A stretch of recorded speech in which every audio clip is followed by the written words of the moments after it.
자, 오늘은 PPT에서 목차 만들기에 대해서 배워보도록 하겠습니다. 목차를 만들어 보면서 다양한 글꼴 조정들도 같이 배워볼 텐데요.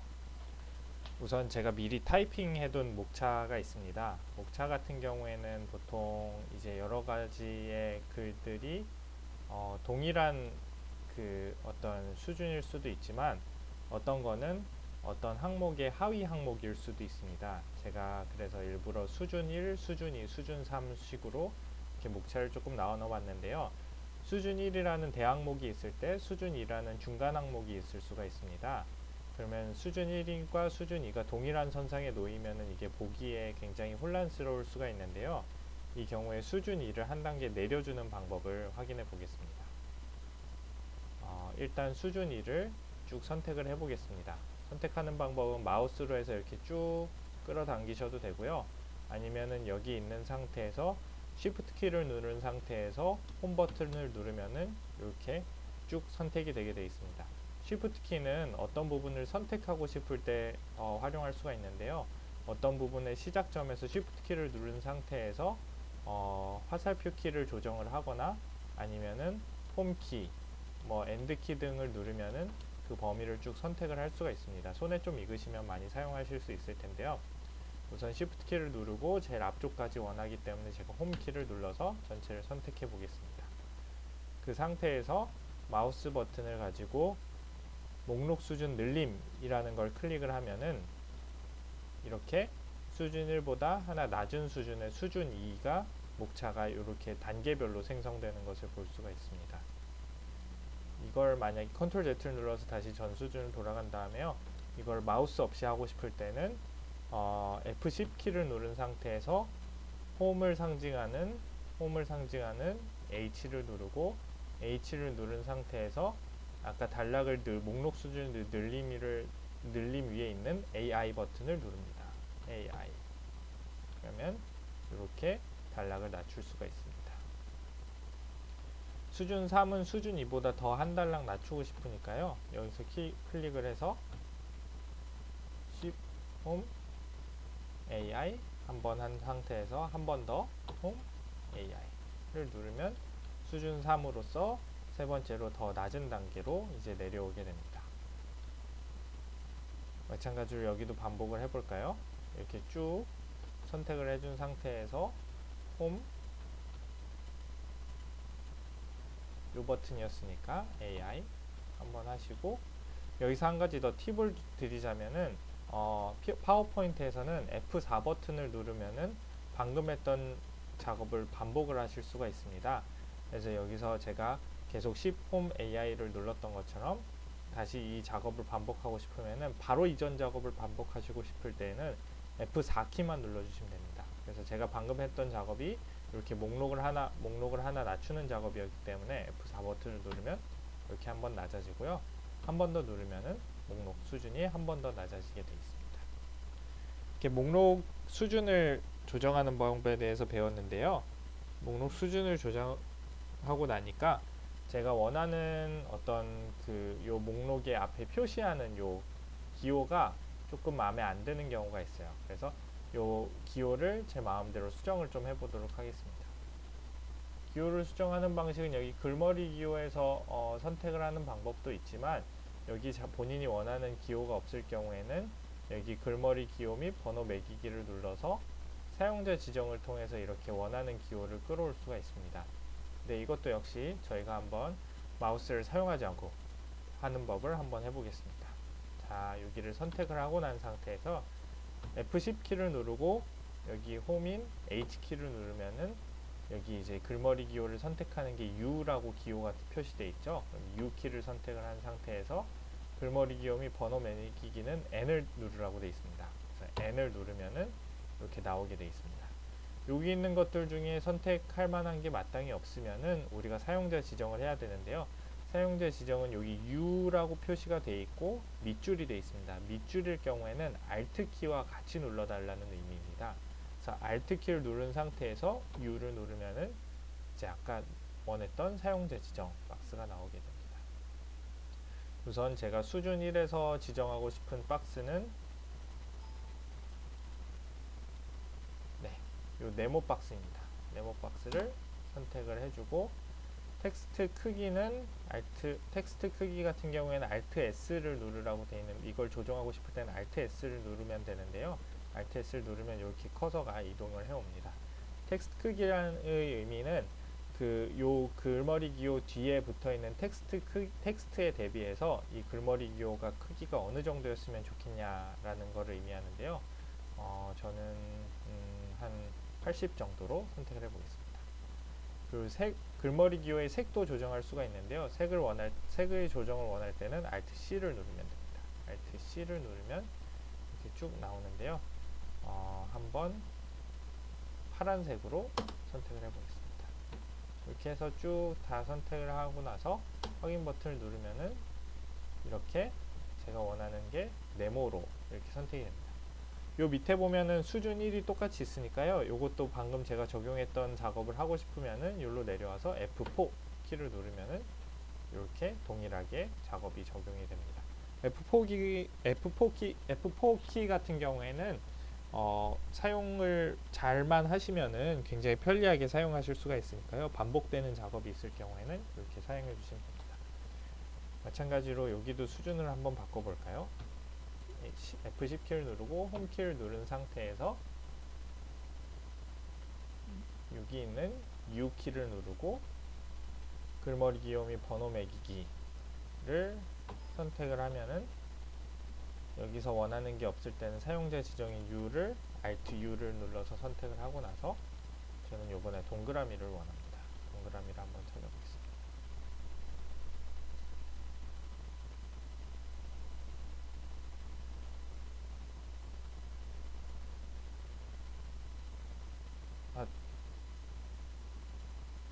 동그라미가 잘 보이지 않군요.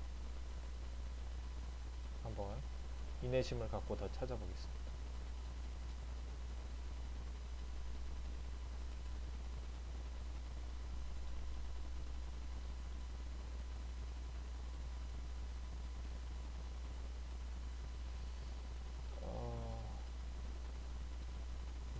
이 정도면 무난할 것 같습니다. 선택을 했고 역시 텍스트 크기는 100 그대로 하고 색깔만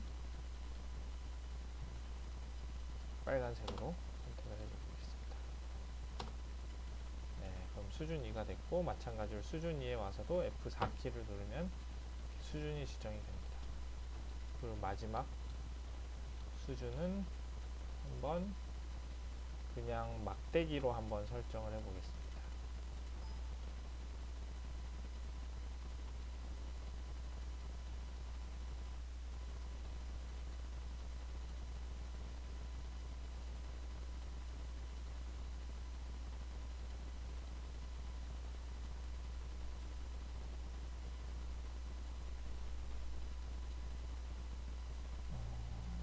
이 정도 막대기면 될 것 같은데요.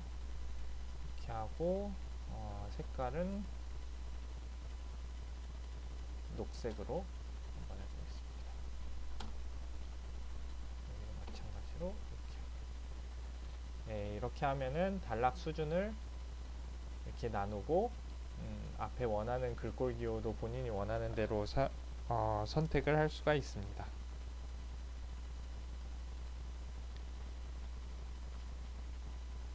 자, 이 부분까지 배워봤는데요. 그 다음에는 지금 텍스트들이 조금 보기 불편하게 되어 있으니까 글 간격을 한번 조정해 보도록 하겠습니다. 글 간격을 조정할 때에는 이 슬라이드를 선택한 상태에서 글 간격으로 보이는 이 버튼을 눌러주면 되는데요. 줄 간격도 마찬가지로 우리가 단축키로 한번 해보겠습니다. F10 버튼을 눌러서 홈 버튼을 누르고 줄 간격 위에 생기는 K 버튼을 누르면은 줄 간격을 이렇게 선택을 할 수가 있습니다. 그 중에서 일반적인 경우에는 한 칸, 1.5 이런 식으로 선택을 해도 되지만 줄 간격 옵션을 한번 선택해 보겠습니다. 옵션을 선택하려면 L 키를 누르면 되는데요. 여기 눌러서 이렇게 다양한 설정을 할 수가 있게 되어 있습니다. 단락 앞은 없도록 해보고요. 단락 뒤는 18 정도로 해보겠습니다. 줄 간격은 2.5줄 정도로 한번 해볼까요? 네, 이렇게 줄 간격이 이렇게 설정이 되는 걸 보이고 알 수 있고요.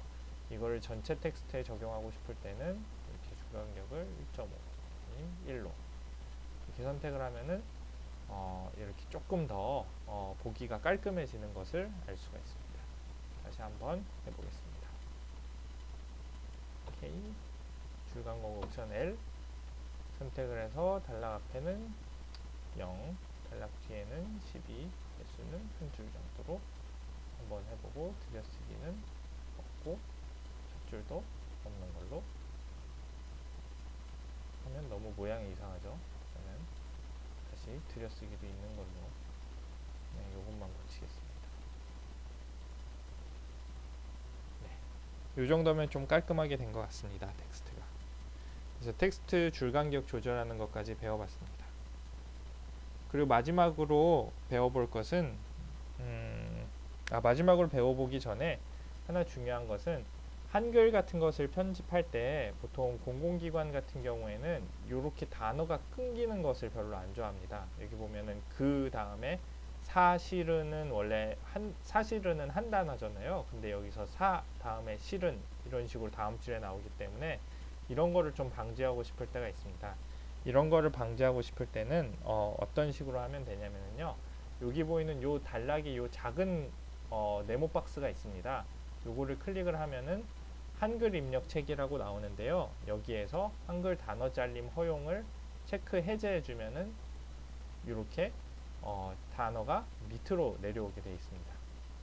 컨트롤 Z를 눌러서 다시 원래대로 돌려보고요. 이거를 단축키를 눌러서 한번 설명을 드리겠습니다.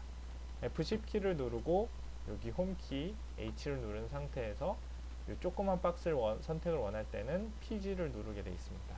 PG를 누르면 이 칸이 나오는데요. 여기서 한글 입력 체계 탭을 원할 경우에는 H를 누르는데 밑줄이 되어 있으니까 Alt H겠죠. 그래서 Alt H를 누르면 이 탭으로 넘어옵니다. 그래서 한글 단어 잘림 허용 체크박스를 해주고 싶은데 해제하기 위해서는 여기 W 밑줄을 누르게 되어 있습니다. W가 밑줄이 되어 있을 때는 Alt를 누른 상태에서 W를 누르면 이렇게 해제가 되어 있습니다. 그래서 확인 엔터를 누르면은 이렇게 다시 한글이 끊기지 않게 이렇게 설정이 됩니다. 전체적으로 한번 설정을 해볼게요. Shift Home PG Alt H 한글 잘림 허용 그래서 확인 누르면 전체적으로 이렇게 적용되는 것을 볼 수가 있습니다. 그리고 오늘 마지막으로 배워볼 거는 요 글자를 여기 제목 글자가 있잖아요. 제목 글자를 좀 더 예쁜 글자로 바꿔보고 싶은데요. 이 제목 글자를 선택을 하면은 그리기 도구의 서식이라고 있습니다. 서식에서 워드아트 스타일이라는 게 나오는데요. 워드아트 스타일에서 다양한 워드아트를 적용을 할 수가 있습니다. 예를 들어서 텍스트 효과 같은 경우에는 그림자를 줄 수도 있고요. 아니면은 반사 이렇게 밑으로 반사를 선택을 하면은 이렇게 밑으로 글자가 반사되는 걸 볼 수가 있습니다. 그 외에도 네온 사인이라든지 여러 가지 입체 효과를 줄 수가 있는데 저는 간단하게 이렇게 그림자 효과만 한번 줘보겠습니다. 반사는 없애고 그림자 효과만 주겠습니다. 그 스타일도 다양하게 변경할 수가 있는데요. 여기 원하는 스타일이 있다. 그러면은 이렇게 선택을 하면은 조금 더 예쁜 목차 이 글꼴을 만들 수가 있습니다. 그래서 글자를 더 예쁘게 만들고 싶을 때에는 여기 글자를 선택한 상태에서 그리드 도구 서식으로 가면 되는데요. 마찬가지로 이것도 한번 단축키를 통해서 한번 해보겠습니다. 목차 만들기 이 글자를 바꾸고 싶은 이 부분을 선택을 한 다음에요. F10 키를 누르면은 이 서식은 JD 키를 누르라고 되어 있습니다. JD 키를 누른 상태에서 글자 모양을 바꾸고 싶을 때 이런 스타일을 바꾸고 싶을 때는 K를 누르면은 이렇게 다양한 스타일을 적용을 할 수가 있고요. 그 외에 뭐 그림자나 이런 것들을 주고 싶을 때는 텍스트 효과인 TX를 누르면 이렇게 그림자, 반사 이런 것들이 나오게 됩니다. 그래서 그림자를 주고 싶을 때는 아까 원래 이걸 선택했는데요. 이렇게 한번 바꿔볼까요? 그림자를 이렇게 줄 수가 있고요. 그림자 효과 외에 뭐 다른 효과를 더 주고 싶다 그러면은 똑같이 TX로 와서 반사 선택한 상태에서 이렇게 반사 효과, 다양한 반사 효과들을 선택을 할 수가 있습니다. 네, 오늘은 이렇게 목차 만들기에 대해서 배워봤습니다. 목차를 만들고 나서 이렇게 목차의 그 앞에 있는 글머리 기호를 본인 마음대로 지정하는 방법에 대해서도 배워봤고요. 그 다음에 목차의 제목의 스타일을 바꾸는 부분에 대해서 또 배워봤습니다. 이렇게 수준을 낮춰서 하는 방법에 대해서 배워봤고요. 특히 F4키를 누르면 방금 했던 작업을 반복하는 것들도 가능하니까 그 부분도 잘 참고하시면 될 것 같습니다. F4키는 방금 했던 작업을 반복하는 거고요. 컨트롤 Z키는 방금 했던 작업을 취소하는 거니까 두 가지 키를 각각 잘 사용을 하면은 굉장히 빠르게 작업을 할 수가 있습니다. 그리고 마지막으로는 이렇게 한글이 중간에서 끊기는 것을 방지하는 그 단락 그 지정 방법도 같이 한번 배워봤습니다.